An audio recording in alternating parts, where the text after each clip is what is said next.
Dating yung alaga niya bukas, guys, yung alaga ng kapatid ko, nag-request yung mga alaga niya, nagagawa siya ng cinnamon roll.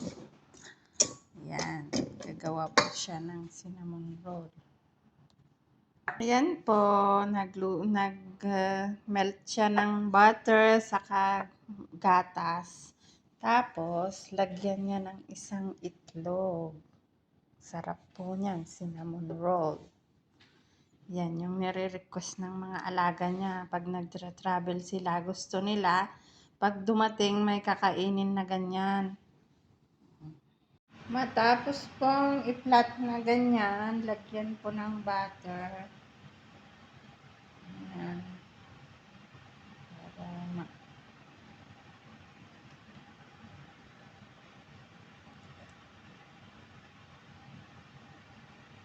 Para ipahid-pahid yung butter.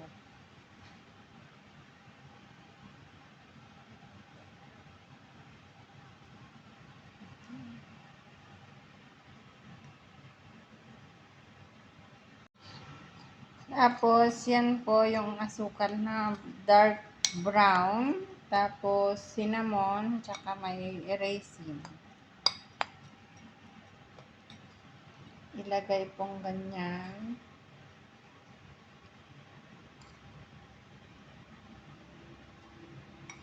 Ikalat-kalat lang po. Para kang nagkakalat sa bahay. Ganyan po.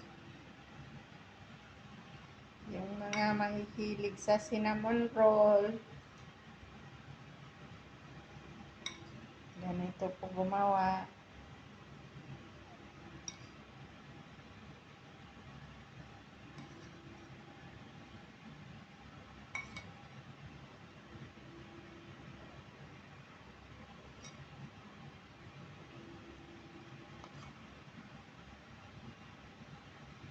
Pagkatapos may ilagay yung cinnamon, tsaka yung asukal, tsaka raisin. Ito pipong ganyan. I-roll.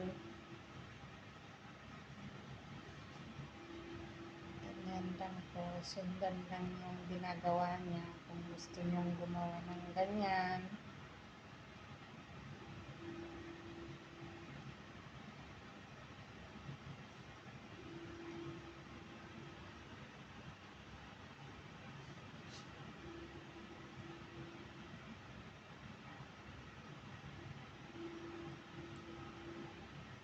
Paborito ng mga alaga niya ito, kaya nagre-request sila. Ang sarap po kasi niya. Lalo na kung bagong luto.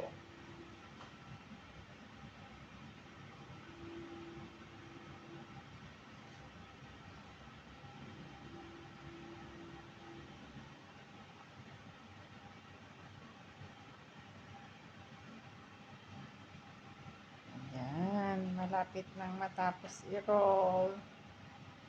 Dahan-dahan lang sa pag-roll para hindi masira.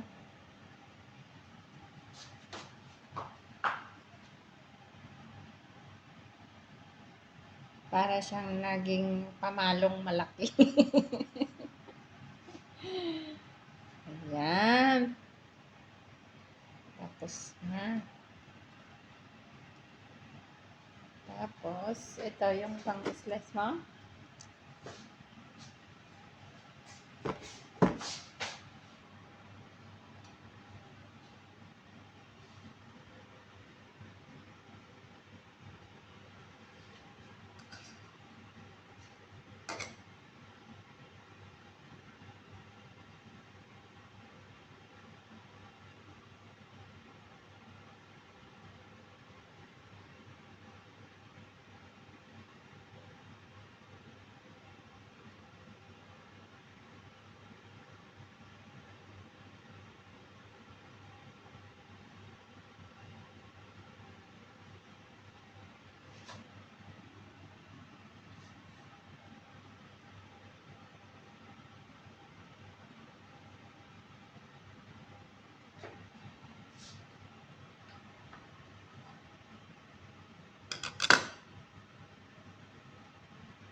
Ayan na guys, tapos niya ng in-slice. Pero papaalisahin na naman yan ng mga siguro 30 minutes. Ipaalsa na naman yung magdodoble yung size niya. Tsaka po siya i-oven. Yan na guys, nadoble na yung size niya. Tapos nilalagyan niya ng butter na naman dyan sa ibabaw. Tsaka i-bake ng ilang minuto. Hanggang ano na siya, golden brown. Mga 25 to 30 minutes.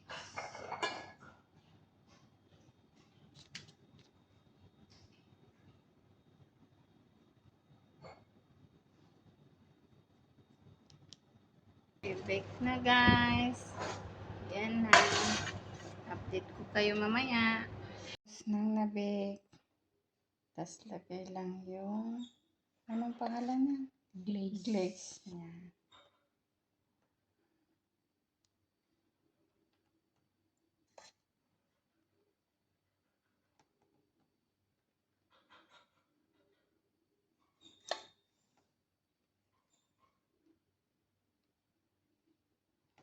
Yummy. Matutuwa na yung mga alaga ko niyan, mga ka-reels.